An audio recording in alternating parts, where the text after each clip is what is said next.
Well, in the midst of all of this, other issues arise. I thought Barnaby Joyce and Matt Canavan made an outstanding point in a brilliantly written piece in today's Australian newspaper when they said about net zero emissions, which I'll look at in some detail shortly, quote, if the Nationals supported net zero emissions, we would cease to be a party that could credibly represent farmers.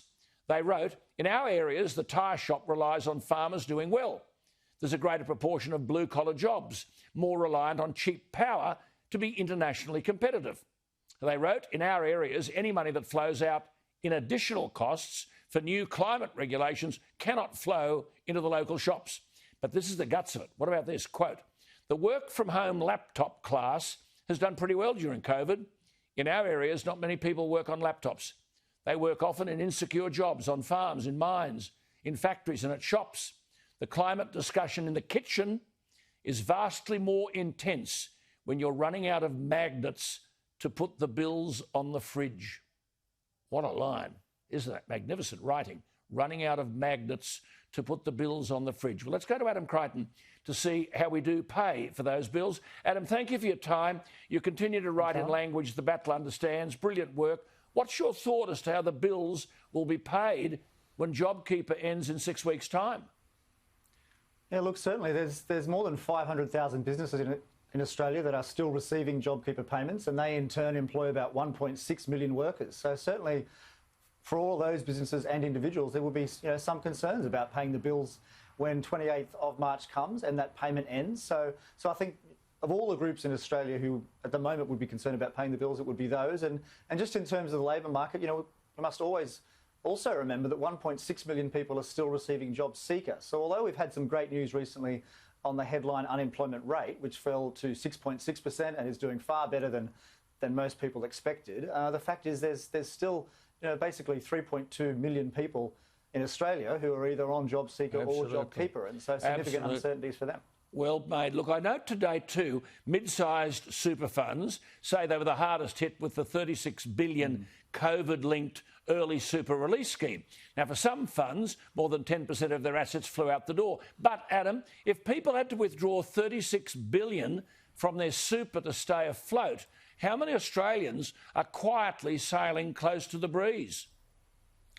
Well, look, I think because of this policy, which I think is a terrific policy, fewer people are sailing close to the breeze. I mean, 3.5 million people roughly took advantage of that policy in some way. I think the average withdrawal was about $7,000. And I think about half the money statistically has been used to pay down other debt, which I think makes a lot of sense. I mean, especially someone with credit card debt who's paying 19% interest. Of course, it makes huge sense to use your super, which is probably earning 3 or 4%. Perhaps, but you've still got the superannuation funds. You've still got the superannuation fund wanting the guarantee to go to 12%. Do you think people who Go on. Well, that's extraordinary. I mean, the $36 billion is roughly equivalent to 1 quarter's worth of contributions. So in 1 quarter, the super funds basically get back through compulsion, because 9.5% of everyone's salary is, forcibly taken off them. They get it back. So 36 billion is nothing for these funds. I mean, I think their total assets is something like 3 trillion. Yes, 1%, exactly. 1% of their 3 trillion. Mind you, I think the 3 trillion should be spent on Australian productive assets, or some of it, but that's another story. Listen, this is critical. What is this legislation announced by the Morrison government last September to wind back responsible lending obligations? Now, senators are being lobbied to vote against the bill. I would have thought so. I mean, the argument is that looser lending would reduce the incentive for banks to comply with lending standards because of the removal of penalties. I mean, if you can't challenge a lender legally about their lending decisions, the financially vulnerable surely are at risk, aren't they?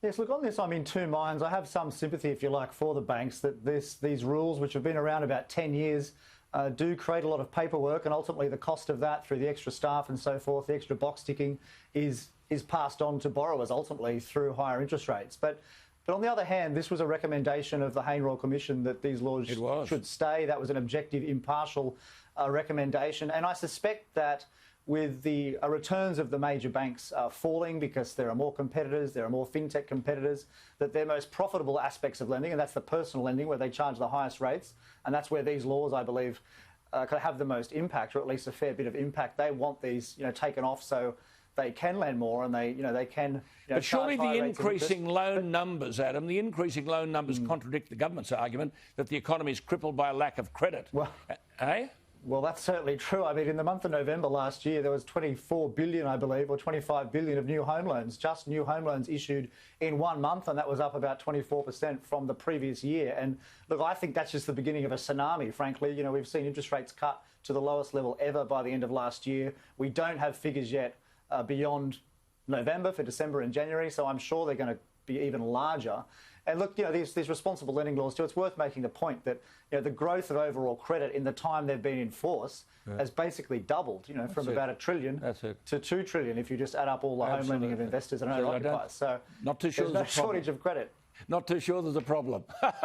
We'll leave you to it, Adam. Good to talk to you. Always good to talk to you. And look, just for our viewers' information, that National Consumer Credit Protection Amendment Bill has been referred to a Senate committee and it will table its report in March.